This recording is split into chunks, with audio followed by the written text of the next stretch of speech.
How's everyone doing today? We're here for episode 37 of the Performance Pulse podcast, and I am fortunate enough to have a good friend here with me, a wildly talented individual, someone who I've known for about a decade now. Damn, time is going by incredibly fast, but a really talented individual who I wanted to bring on the show to tell a little bit about his story and how he got to where he's at. Stephen Payen, how you doing today, my man?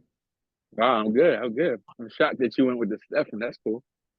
I'm great. Actually, I woke up today like one of them days when you wake up and you're like, I just feel good today. Like Yeah, for versus like sure. just like lethargic or if that's the word, just tired and gropey or whatever. Nah, I'm like I got energy. I might crash like a little later, but feel good now. That's And I was good. like, oh yeah, we got that interview today, huh? Okay, that's a good way to start the week.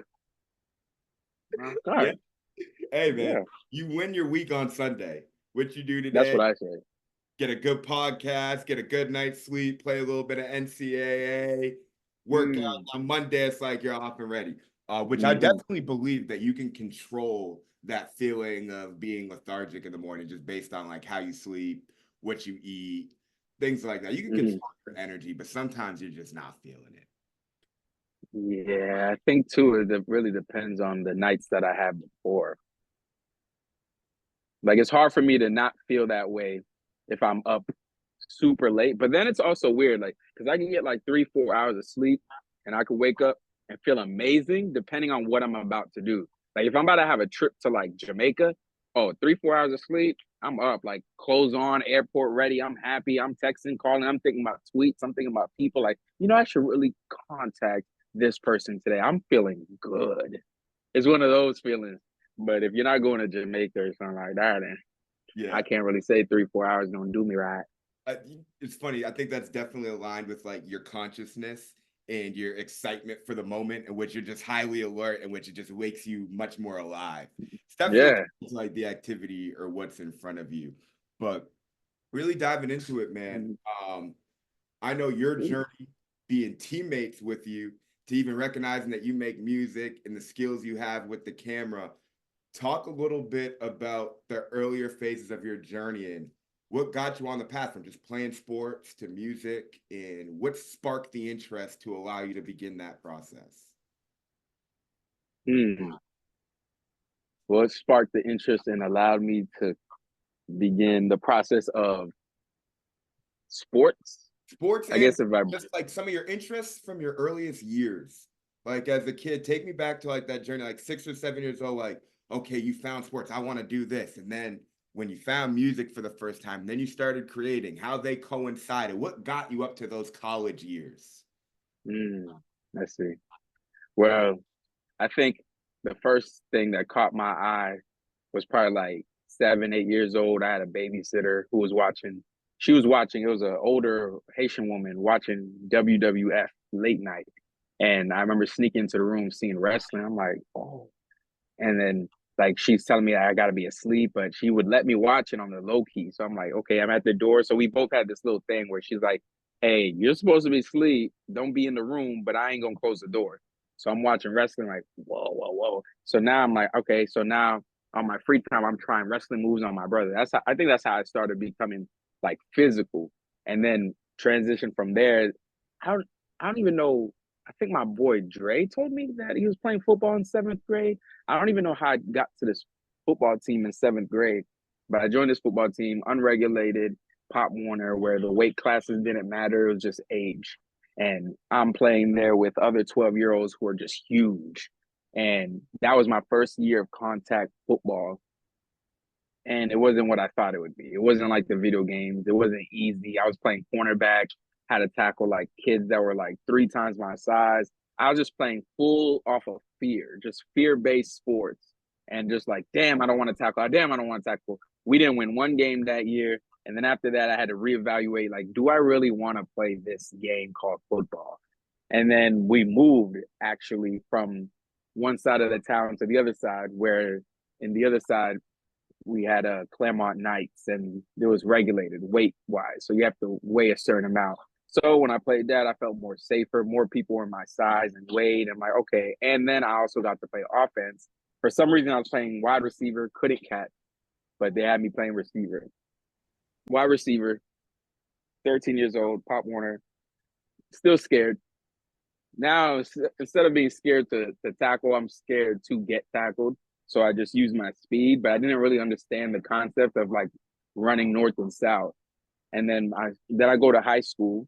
Oh, and then also to bring in the film aspect of things, as I'm playing football at age like 12, that was right around the time where uh, I was already filming home videos, but I changed the home videos into like skits, I guess.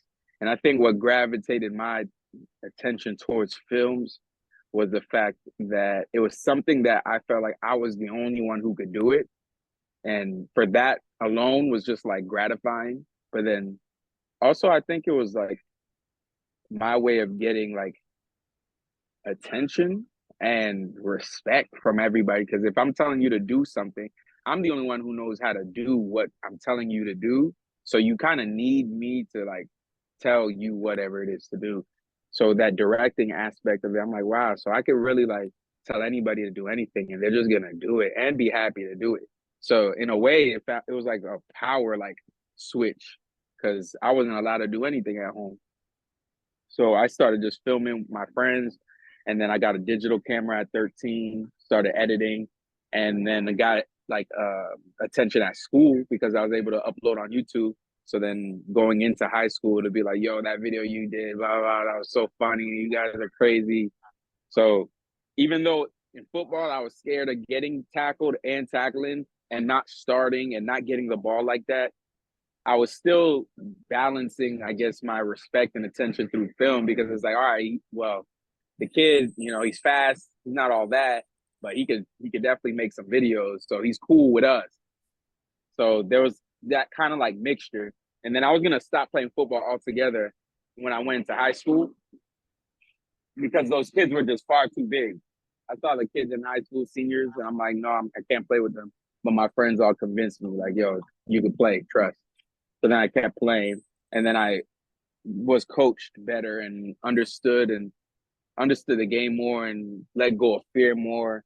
And I think by 10th grade, I was like, all right, I'm gonna get tackled, and it's just part of the game. And I just found my comfort zone in that. Meanwhile, I'm still making videos when I'm not playing football. So that just kind of just kept going. I'm either at practice or I'm home editing or shooting something. I'm at practice videos, and obviously girls and kid high school stuff. And then Worcester State after high school. I do have a question I want to interject real quick. Mm-hmm. What stands out to me as you're telling the stories, I'm thinking about the times like 2006, 2007. You were really one of those like first YouTube kids. Like, imagine if you were a kid now in this space, like the opportunities that would have been available to you. It's just crazy to me because this is like pre-modern internet times, and like you were really out here doing this, playing high school football, going home, making the films. Where in this journey, before we get into Worcester State and what led to your football success, because you definitely developed as a player a little bit to get that opportunity to even play in college, but where did music come in the mix between football and the film stuff? Mm. I think the music came in. The music came in kind of the same time as film, although I didn't mention it. But I was like doing the home videos at 10 and 11, and then I think around 12 years old, once I started doing digital videos and I'm like uploading and I'm like editing, one of my friends who I was doing videos with, Matthew, he had software on his computer and a microphone. And going to his house, we would play with that, just making random songs. And they were all parody songs. It was like at that point I was doing parody music videos for like artists like uh Franchise Boys, like Oh I Think They Like Me, or Nelly and Grills, I've seen them. 50 I've seen Cent. some of them. Yeah, those videos. But then when we were recording music on his computer, I'm like, well, we could do our own songs, even though there were other people's beats. So I did a couple songs with him at his place. And then in high school, I don't know where I came across this random stick of a microphone. And I plugged it into my computer. And then I downloaded I think it was Mixcraft to make music. And then now, on top of like just football and videos, some of my friends would come over the house and we would just make songs. This was senior year of high school. When I was living with my boy Samar, we would make songs at his crib, and then when I was back home, we were making songs at my house. And these went from like actual like concept songs to like beats that were already popular and just jumping on those beats. So that's when I started, I would say, diving into music and even like uploading music on. Wow, I uploaded music at like 12 and 13 years old under the alias Lil Shot. I had some songs on there, freestyles and stuff. And like you said, this is pre YouTube famous kids. Like at this time, there was no part of my mind at all that thought that you could make money doing any of this. It was just like, wow, I could put it on here and then my friends at school can see it. It was just for them. Did you know that J. Cole's first rap name was Therapist? No, Yeah, like that's how funny. Little Shot, he was Therapist in like '02. Yeah, I never thought about that. No, Um, I did. I thought he was always Jermaine. but I'm That's funny. curious, who are some of your biggest influences in the film space, the music space, sports? Just like at that period of time, like who were the people you were looking at for inspiration? Mm, football, it was LaDainian Tomlinson and Darren Sproles. Darren Sproles was the smallest guy I seen on the field, so you already know it was short. And I'm like, hey, Sproles, if he made it, I can make it.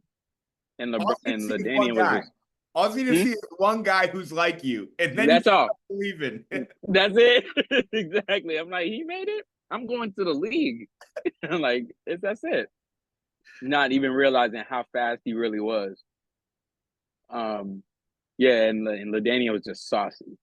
So it was them two and Michael Vick that had me like inspired, like football wise, for the most part. Music, I think at first I was inspired by like Ludacris and like Lil Wayne. I would say, yeah, Ludacris, Lil Wayne, anybody who was coming up with a catchy dance, like the Franchise Boys, Soldier Boy. I was really in the mix with whatever was happening in Florida. And then I think it was in high school when I started, like, when my consciousness started to like take over. And I'm like, wait a minute. I don't want to just be dancing all the time. Who's Biggie? Who's Tupac? Let me actually like research and let me look at, okay, the Fugees, oh, East Coast rap. Oh, they were like serious. They're talking about, and now going even deeper into high school, once senior year comes and I'm smoking weed, like now I'm like, yo, but the intricacies in a verse, like it's not about hoes all the time. Now I'm like talking about like, yo, there's the government's plotting against us and how we gotta, yeah. Like, so now I'm like diving into like black liberation and movements beyond my own pleasures. So that kind of took me in. Although I was in the South where that's not what people's listening to, I visited Boston all the time with all my family there. So I was definitely like, yeah, I think that's more me. And it's hard once you like once you become consciousness or conscious of your environment, it's hard to like fake the funk. It's easier once it's weird because it's hard to fake it, but it's easy to know when to choose that you're going to fake it. Like, you know, all right, I don't want to be conscious right now. So what am I do? I'm gonna drink all of this drink right here, and I might smoke all of this smoke right here, but I'm choosing to not be conscious versus people who don't even know they're unconscious. So I think once I heard that music, I'm like, yeah, it's over for me. And That's then with film, huh? no, no, keep going, keep going, keep going. I'm gonna tie it all together. And then I would say with film, um, I think growing up similarly, it was like whatever was popular in a way. I did like Texas Chainsaw Massacre, like obviously the remake. there was horror films that were coming back to back. Like in my middle school to high school years, I fell in love with horror the most. And then obviously I would see like black films too, Friday and stuff like that. I thought were cool, but I didn't really think about them as far as like I don't think it was until like college where I started taking classes like understanding movies that I would even think about the psychological aspects of why a director would choose a certain shot or color scheme. So I think once that all came into play, then I fell more in love with directors like Spike Lee or Quentin Tarantino, who I would say would probably be my top two. It'd probably be them two. They're the first ones who always come to my mind when I think of directors. And then personally, I know somebody named Was Good, Wesley Armstrong. He would be the only person that he would be the person that I personally know that I think is one of the best directors. Were you able to learn from him as well? Was that what? You were able to learn from him in your proximity to him and getting to know him? Yeah, definitely. Um, it's crazy to see that he just doesn't stop. That's the one thing I do admire. Like no matter what, he's one of those guys you go online, there's something new he's doing, and he also has a lot of support and love from a lot of actors and other people in the industry who just respect the grind.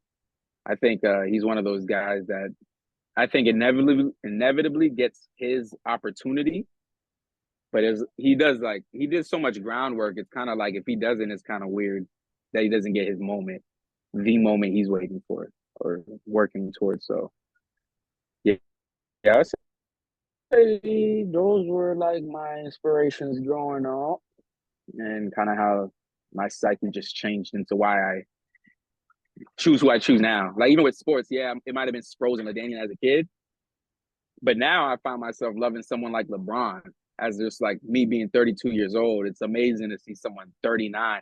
Back to what you said, when you see somebody doing it, then it's like, oh, I could do it. If I see LeBron balling the way he balls at 39, I'm like, all right, I got 7 more years. If I just like, train a little bit more, I could, not saying I'm going to go back and play football, but I can play with my future. Like when my kids get old, like I could still hang. For So I'm sure. like, if he could do it, For it's sure. possible.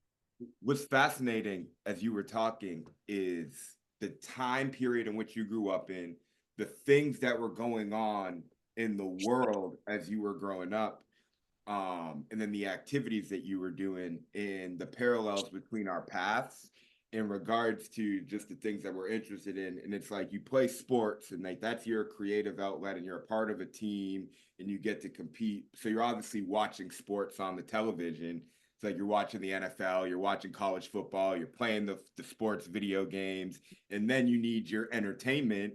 So you're watching like BT, MTV, all these different channels, and then you took it a step further because you're like, I'm gonna now do this myself. I think it's interesting how when I met you at Worcester State, I thought it was cool that we both had the background of having lived in Florida but being from Massachusetts, which again you're exposed to the South. You start seeing the gaps in education and how Mm-hmm. process information really differently. And then you go to Massachusetts and you see a lot of structure, and you're just like, whoa, there's like these are different worlds here. And Mm-hmm. your senior year when you're saying, oh, you got exposure, like, oh, this is what consciousness is, and like this is what this choice is, and let me dive deeper. And then you go into a college campus where you get to Worcester State, where now it's like you have a lot of autonomy to make music on your own terms, which as when we first met, that was the first time you had performed in front of like a large group setting. Um, you're able to create on your own terms and also be a part of a team. So at that point in your life now, you can do everything almost on demand. What was that Mm-hmm. going to college and also getting away from Florida, being in a different place, and just that entire experience? Because when I met you, it's funny how you had this music in this film thing, but it kind of seemed to me initially like a side thing that you were passionate about, but you were locked in Mm-hmm. on football. So, can you Mm-hmm. talk a little bit about just your college experience and what you were trying to gain out of that? I think I think college. I think everybody from high school should have the opportunity to go to college. I just wish that the way we structured college was different. I wish I wish it was something like where kids can get a year, like after high school, you're required to take a year off, then you can pursue college, but college is in two parts. You get like 3 years, like 2 to 3 years, so 19 to 22, you do your studies, and then you revisit to finish your studies from like 27 to 30, like a gap in between. You go out there and then you come back. I feel like that would make it like the proficiency would just be so much higher that second half, because when you're in it you don't even understand like how great of the moment in life it is. Not that there's like, oh man, I wish I could go back. I like, no, there's mad lessons that I learned, it was great and all that, but I think I could have taken even more advantage of the moment.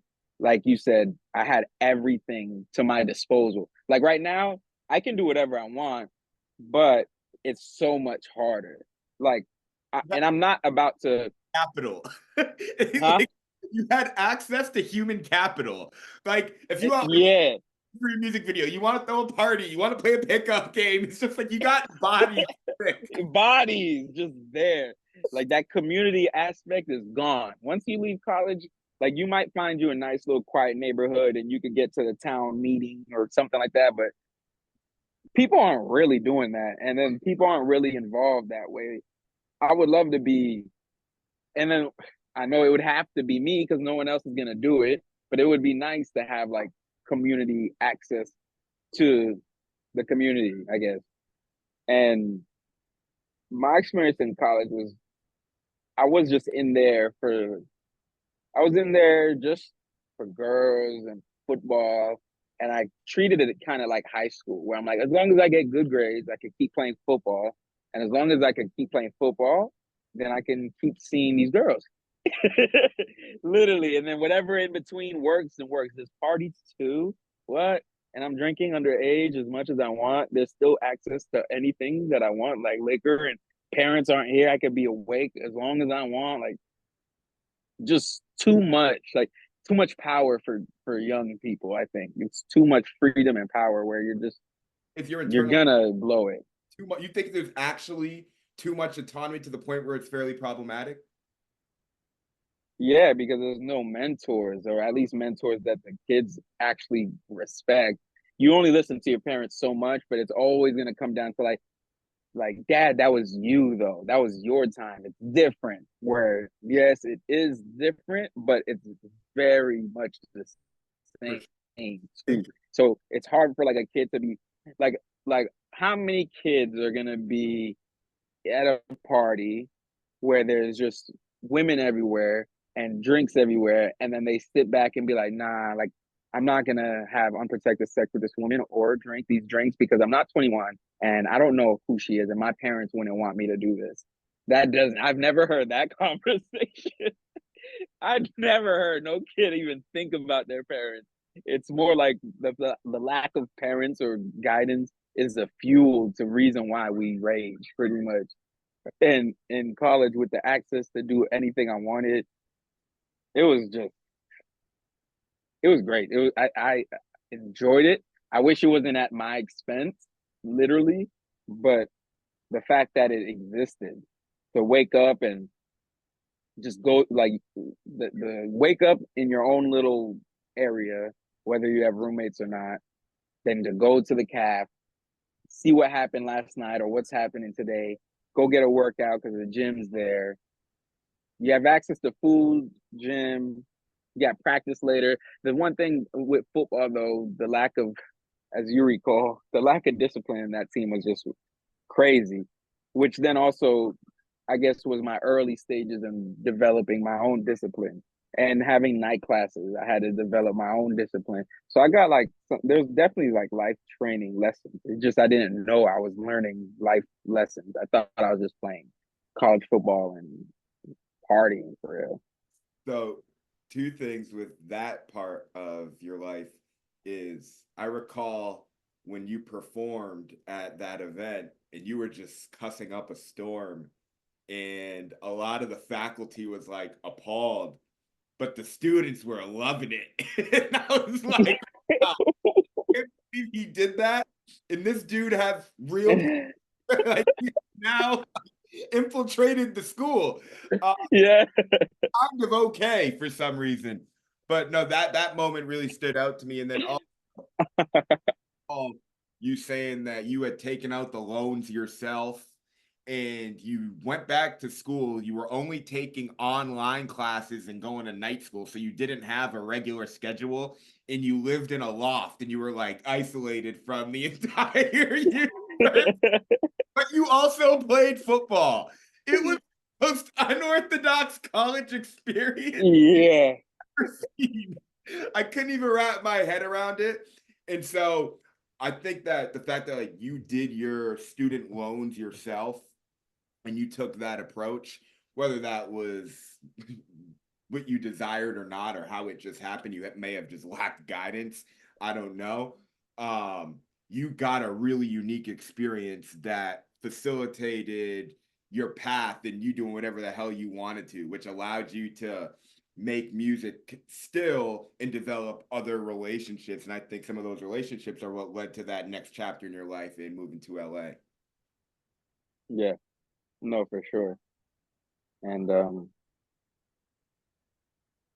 yeah. I think the fact that I was taking those night classes, it kind of left me available during the day for anybody. So I think I was able to also choose who I wanted around in my loft area. And it was almost like, all right, well, if you don't have class or you get out of class early, you already know where you can pull up. I'm not doing anything. I'm just like, I'm chilling really. Like, so pull up. And then I was able to identify, all right, who's my teammates?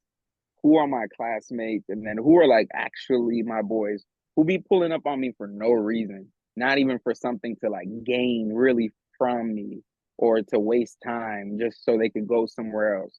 And I think as the years went on and college kind of came to an end, then it's easier to just identify, all right, that was my college people. And now moving further into life, these are friends, and then through your friends you can find out who are your like brothers per se, like who's the one I can call at 32 years old, broke down in an area that they may live in. Who can I call? I'm like, yo, I need help, my blah blah blah blah blah. And that list is the shortest, but it's good to have. I think it's crazy when I hear some people really only have like one friend. I'm like, I get it, because I guess if there's trauma involved, it's hard to make relationships. But if there's a way for you to see, I guess, the the positivity in the group that you know, or what you can, I think it's important to establish strong bonds. You're stronger with more people. So I definitely have, I would say, a solid like at least like 15, at Bro, least a solid 15 brothers. that's a lot, bro. That's a lot. And I think that the average is lucky if they have 3 to 4. Now that's just Yeah. the nature of being a thorough individual and having a certain standard of what you expect in the people around you with the company that you keep. And it's like I'm not just Mm-hmm. anyone to be around me. And I think people yearn for that. And because you have like a high standard, it's like people understand that you're about something and other people want to latch onto that, which really shows you how powerful communities are and leadership. I don't know if that's necessarily your intention, but I've been Mm-hmm. around some of your friends and where you've grown up in different places that you've been, and like you just have a natural leadership ability. Who knows like where that comes from, but like you're creating this culture and like other people want to be around it in those relationships. They have a lot more value as you get older, is what you see, especially because we're in a war on attention. And it's like if you have you have kids or you're married, it becomes really difficult to give other things attention in your life. And so if you have a friend that you're talking to frequently, it's like on both ends, you guys are still friends because you want to be friends. But Right. even Right. contact with people. But yeah, we've gone through now really the upbringing, the college, things that you learn in unique experiences. Really talk about this about 6 or 7 year time period post college, which really made you the man that who you are now. And nothing in specific, but just talk about what that transition was like post college and some of the things that you experienced. I would say college for me went from 2010, I was 18, until 2016. So 6 years of college, on and off. My final semester, my final year of school was when I transferred. I left Worcester State. Now I'm in Salem State. I'm close to my family in Massachusetts versus Worcester. I'm an hour and a half out. So now I'm close to everybody. I'm living at my grandma's and I'm using her address, and I somehow was able to become a or seen as a resident of Massachusetts. I think because I don't know how, but I became a resident somehow through the schooling system. So now I was able to do regular classes with everyone else, and I'm doing classes during the day. Um, the first semester was really cool, real refreshing, just to be a student. No sports really, except intramural flag football. And then the second semester, I had three classes, and one of those was video editing. And I remember I showed up to that class like a week or two late, and I seen what they were gonna have us do. It was like me and like four other kids who were just excited to film and edit. And I'm just like, this is so felt like vanilla, very rookie type of thing. Like we have to go shoot a fake newscast about some local business in Salem. I'm like, and it was right around the time where my friend Marlon was doing Vines and wanted to get deeper into doing comedy sketches. He knew I liked filming. So then we started collabing. And then, yeah, in 2016, he was like, do you want to go visit California with me? I'm like, okay, yeah, let's go. I'll drive. And he was like, well, let's say less. So now, March 2016, we drive to LA, stay there for a month, drive back. And now it's like, whoa, that experience with all of us and the city was just like Hollywood. Oh my God, there's the Hollywood sign. There's the Hollywood stars. Oh, there's that Viner, that Viner. We get to do what with who? Oh my God, it's just so fast paced every day. It's like full of creativity. We can do whatever we want. We're just like kids at a playground. Granted, he was also signed to a company that wanted him to keep producing, so they're dishing out money. So we have money in a sense, not we. He has money, but he's spending it on us to eat and just live and create. So it's like, all right, come back to Boston. Now it's like we can't stay here. Like we have to go Oh, back. coming back to Boston after being in LA, huh? Nah, it's just like, yeah, this place stop. Like nobody even wants to like link up to shoot anything. It's just us. Like why? If it's just us, then let's just go back. So we go back in June, and then we that time we flew, and then we flew back. So we did March, and then we did June. Yeah, so we went in March for a month, came back. Basically, once we went in March, I was done with school. I just didn't show up to class anymore. Came back to Boston in April, went back in June, came back in August, and then that's when I was like, yeah, we're moving in September for sure. Found a house, and then we all just left. And that's 2016, and I lived in LA till 2020. The pandemic happened, moved to Arizona for a few months, maybe a year, started truck driving, and then was in and out of Arizona and LA area for a little bit, and then wrapped up with LA in 2023. And through all those years, I would say was, yeah, I think that kind of just put the bow tie and knot on who I am today for sure. I did everything that I wanted to, kind of like college, in the sense where I created with anybody for the most part that I met and wanted to create with musically and film wise. I was able to get a lot of respect through my friend Marlon, who was acting, because I would be the one shooting, editing, helping with directing, helping with writing a lot of the sketches. So other actors that we collabed with found respect with me because they're like, oh, this is the guy who shoots it. Oh, this is the guy who edits. Oh, hey, what's up? And then just naturally meeting people, just being honest and straight up. It was like, I like this guy. I don't feel like he's fake. And now I'm exchanging contacts with other people and working with them on my own time.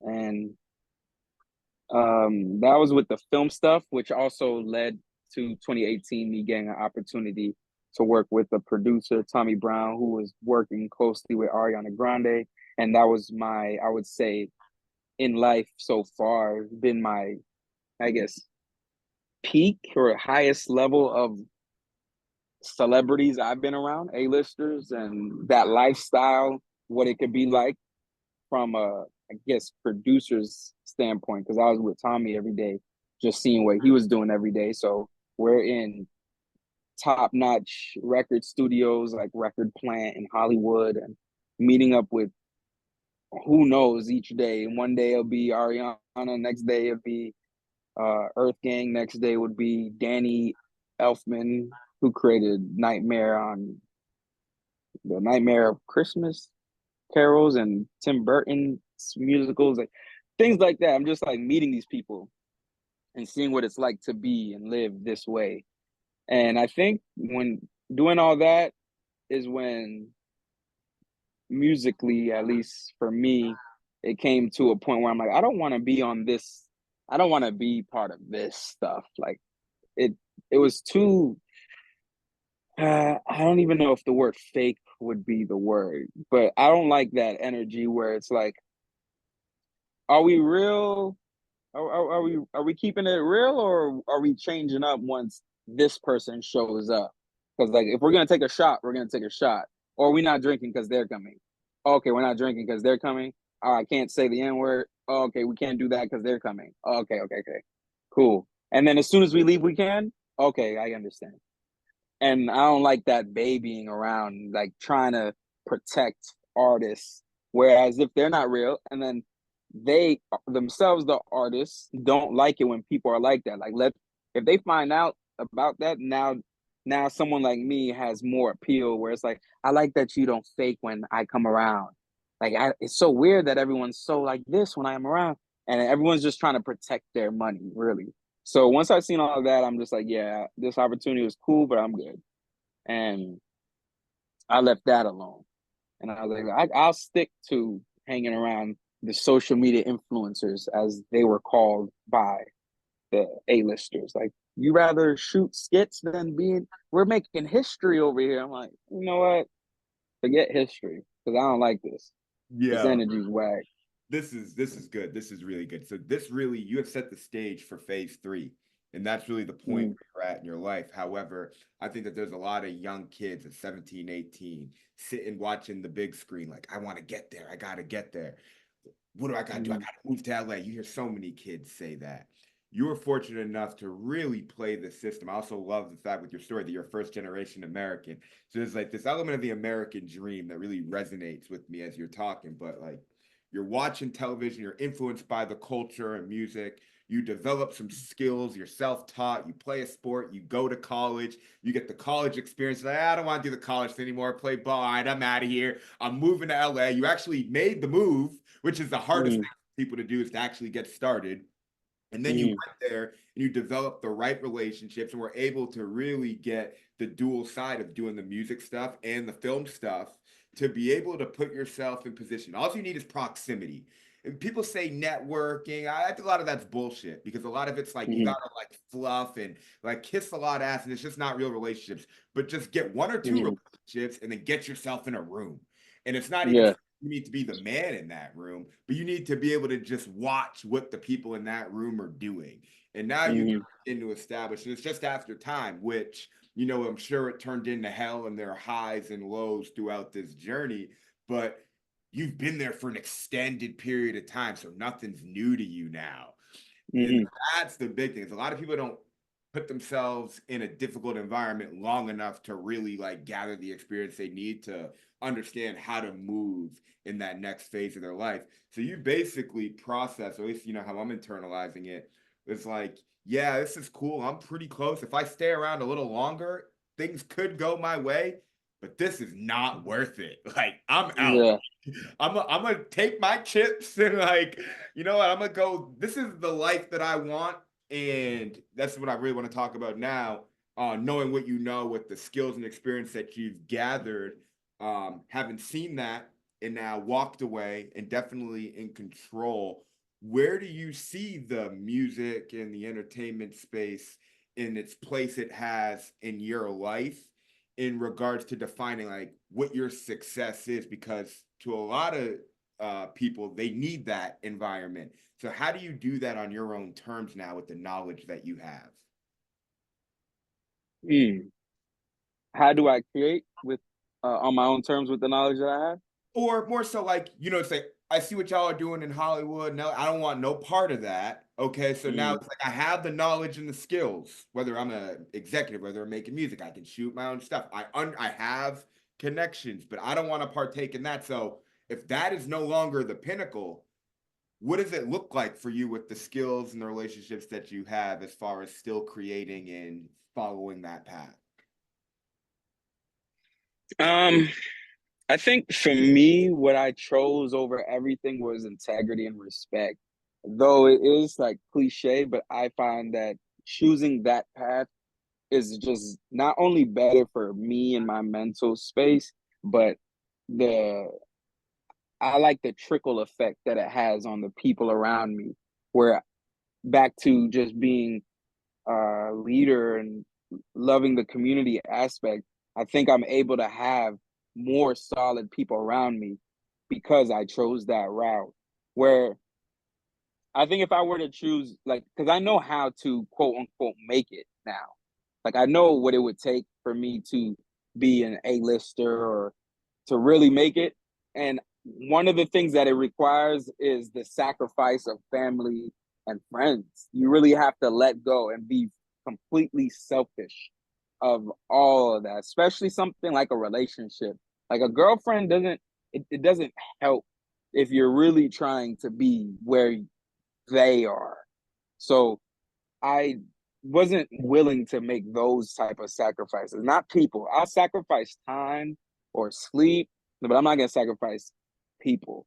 And I think now in the space that I'm in, where I got lucky to be introduced to something like the trucking industry and also maintain relationships in LA that can still bring money for me with the on the video editing or maybe music editing side of things.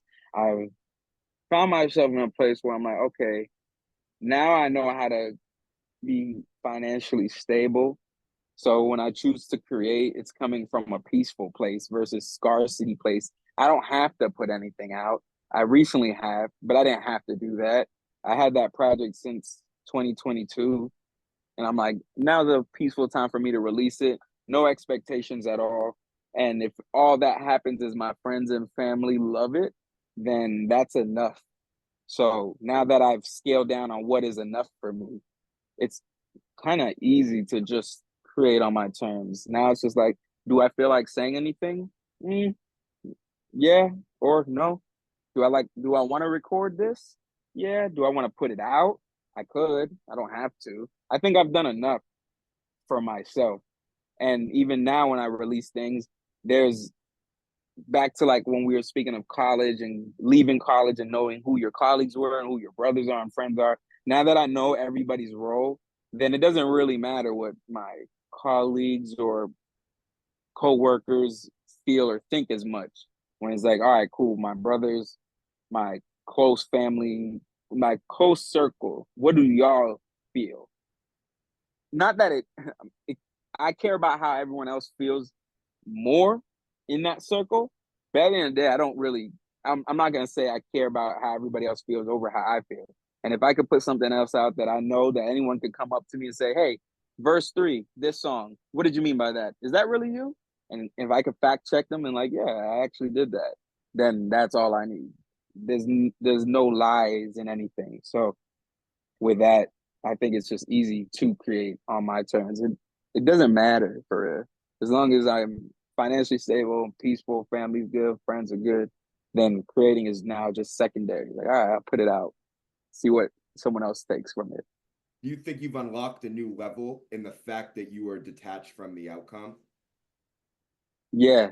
Yeah, I think if I were to like mentor anybody in anything, sports, film, music, if I can get them to get to that point, then I feel like I did my job as a mentor. Because if you could get to a point where you don't care about the outcome, then you're just free to create or not. You don't have to do anything. Like I would want to tell my children, like, you could ride the bike and the bike's gonna take you to the store, or I could just bring you. Or we don't even have to go to the store. You can just sit here. Like it doesn't matter for real. I mean, we're together. That's the cool part. And we could talk about the store if we want, or the bike. We could walk. And I think once they're detaching, like how can we detach more and more and more and more from everything? And I feel like that would be the goal. And that's how we get to phase three. Yeah, Detachment. and that's real power, man. Being able to detach is Yeah. where real power comes from. And so now I Yeah. think it's been a beautiful transition, especially as we talked about these different blocks of time and now phase three. And so I kind of look at this now as like life over the hill, where you went through the fire, if you will, the trials and tribulations, to now be able to establish this is the life that I want for myself and this is the man that I want to be. Just as a performer and a competitor, the first thing I want to ask you is what does winning look like to you? Just in life, doesn't necessarily have to be in the industry, but what does winning now look like for you? Because I know you need to have that proverbial trophy, or what is it that you're chasing? You know what I mean? You need to clearly define that. That's how we operate. So have you gotten clear on that? Are you searching for that? Where are you at with that? Yeah. I think I figured that part out. Um, I think winning to me is having, well, knowing what it is you want and then getting it and being sure that is whatever it is you want. Winning for me is, let's let's say, knowing what type of job you want, what type of relationship you want, if you want these things, and then attaining it. I think winning for me is being able to wake up and not be like, all right, what am I doing today? Because I need to get this thing. I need to get it. I need to get the dollar or whatever. Like it's the choice now. It's like, all right, I think I have what I need. And this is also like me for the interview's sake, like uh kind of vague, but I think anyone who has what they need will understand. And I think when you have that, then winning is just like maintaining what it is you said you wanted. You have it now, and then just maintain it. Don't think too hard about it. You already have it. And if you can do that, I think that's how you can win. You can make goals. Like I have goals for myself. Like I want to buy a truck. All right. I'm in the process of looking for a truck. I made it to that part. Now I'm gonna get the truck. And when I get the truck, then I could make money getting the truck, and then I could start working on the next truck. But I'm winning right now, I find. I don't think I'm who I was 2020. Like, what am I gonna do? I think winning is not having to worry about anymore worrying about what it is I'm gonna do. Now I'm just doing it. I'm just doing, and everyone around me isn't pressing me for anything.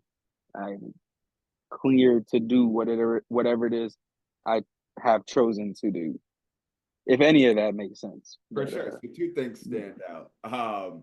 One is that how you're framing winning is much more on like a micro lens, where it's like mhm. I'm winning because I'm not in a scarcity mindset. I don't have this massive sense of urgency. I'm not ruled by the dollar and I have everything that I need. And so as long Mhm. as I can stay on a path to maintain and sustain what I need, and if I want something, go get that. Like I'm in control. Am I correct? Yes, that's the words. And the way you sound to me is kind of like a NBA player who's been playing for like a while, but he's like 34, 35, but he's already won a championship. So he's like not tripping, but there's a high likelihood he'll probably win another one. But either way, like just a good player on that team. He's like he's won his championship, so you really can't tell him shit. Yeah, I'm on my Andre Iguodala part of life. If we're talking sports, I'm more so there. If we're talking music, I'm very much in my Bob Marley part of life, where it's riches. What riches? Money makes you rich. I'm there. Like I got it all. I think I'm fine. I could choose whatever I want to worry about, and then I'll be losing. But as long as I don't think about any of that stuff, because there's always going to be more. Absolutely. I don't think that you've ever chased the moment or been perhaps obsessive. I do think that you channel your competitive fire in a different way. I think I see that through like playing NCAA and just knowing you. But what I am curious, and I think this would be really beneficial as we wrap things up. I do want to talk a little bit of ball, but that's more casual. But a lot of different people listen to this podcast. I don't have a huge viewer base, but a lot of people who do pretty high level shit in totally different lanes. You have a very different background for most people in my ecosystem. However, from the competitive fire to being entrepreneurial to just what you've been through and just your mindset and your approach in life, I feel like you don't take shit too serious and you know how to respond to adversity. For people who are in like the tech world or people who work in like the corporate culture or like high stakes jobs that are like taking life too serious, what do you have to say? No like malice or anything, but from someone who just has life from a different lens, what do you say to those people who are like stressing too much about the promotion or the next dollar, just from your world, in which if they can hear what you have to say, it might be able to shift their approach in regards to defining what happiness means for them?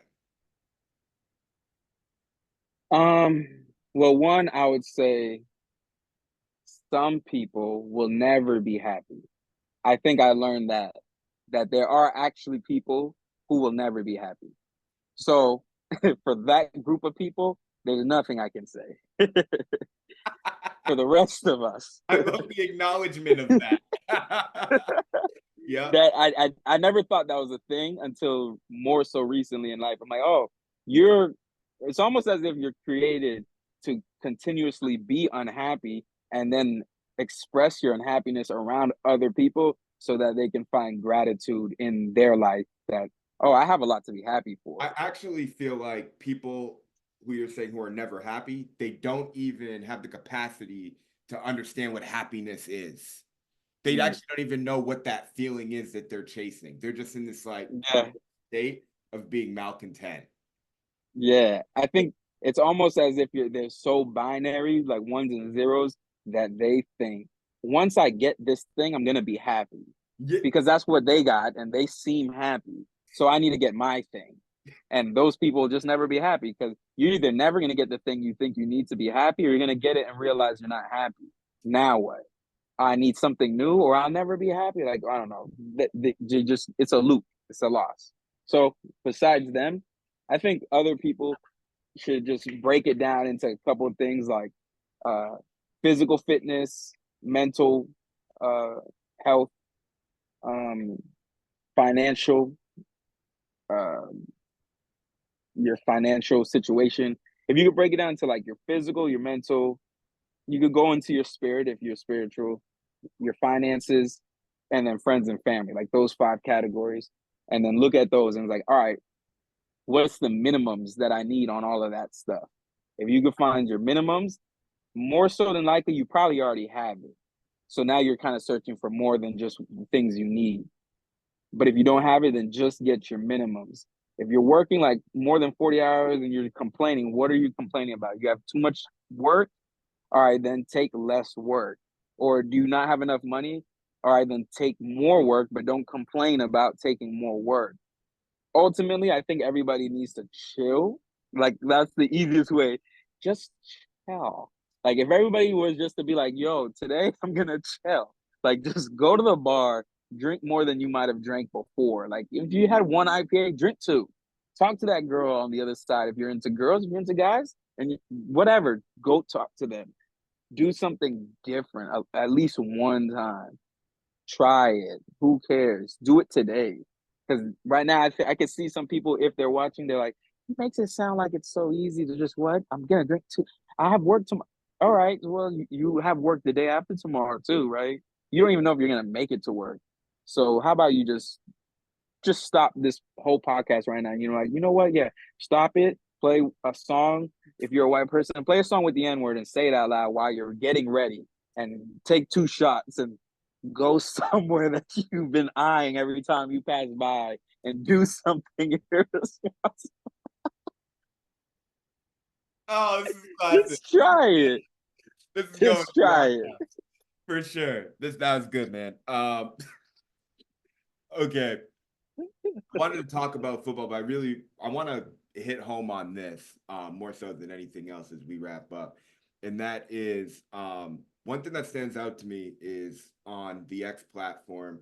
You have some profound tweets. I think that's the word they'll still call them. Quite a Mm-hmm. bit.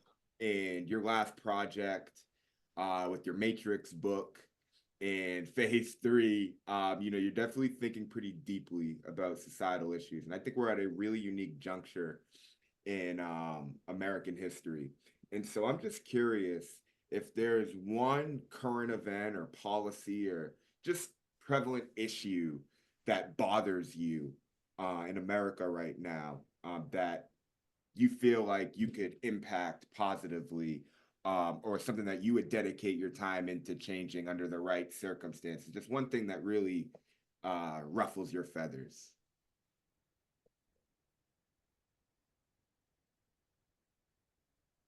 That's it's a very funny question because that question would require me to attach. And being in a detached state, I'm not I don't asking. think anything. That's a hypothetical. By the way, it's a I hypothetical. know, I Yeah. Okay. know, hypothetically. So then I'd hypothetically attach, and I could choose to be like, well, politics and the way the government is, or mayor of the city, or even my job. I could choose to go down those routes, but then I think what bothers me more so is the amount of the work week put upon my friends and family. I think the work week, if I could change anything, it would be that. I would make people work 3 to 4 days a week, still make what they need, or lower the pricing on what they pay, whether it's rent or food, and give people more days off. But the other side to that is, as you know, you give people more days off, they just have more days to not do nothing. So I don't I don't know what I would change. I would want people to, I don't know, if there's a way we could just put LSD in the water or something. Or maybe or maybe get everybody counseling. Everybody gets counseling. That's just mandatory by the state. You have to go to counseling every Sunday. Churches is optional, but you go to counseling. Marriage counseling, relationship counseling, counseling yourself, physical trainers. I'd want everyone to get their spirit and mind right. So I don't think there's anything I could necessarily change except the close people around me. I could influence ideas, but that's the most I can do. It's hard to really make people do anything. That's a fact. That is a fact. Or you Yeah. got to hang the carrot on the stick. You got what's in it for me? You know how that goes. Exactly. Yeah. Yeah. If that's the easiest way to get them. That goes back to children. I could get you to go to the gym if I tell you what you get after. Oh, for Well, then there it is. Now, but then now I'm doing too much. sure. Right? It's like, is it even worth it? Is it even worth it? Let me save myself. Hey man, that's a great episode. Definitely some phenomenal takes. Super casual, which I love, but I appreciate you taking the time to come on here, really just tell your story, get into some deep dialogue.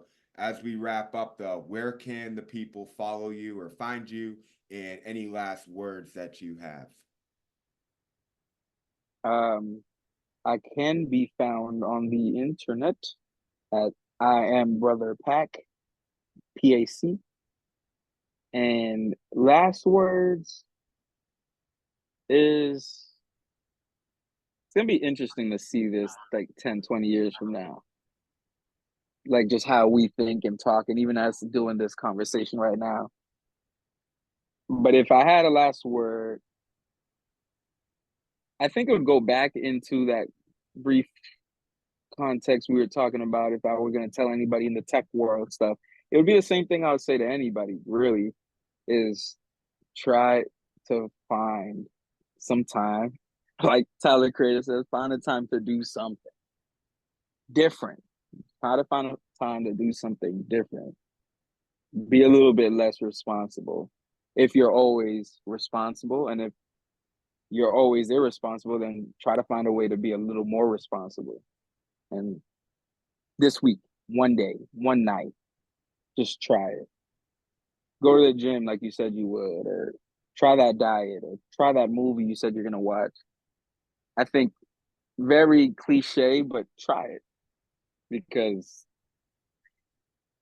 who knows what's about to happen to you Yeah, or the world, But that's a conversation for or a the different. world. Um, Yeah, but yeah, man, in regards to that, milestones, it's important to have goals. And it's important to work towards something, and it's important to belong to a community, and it's important to contribute any way you can.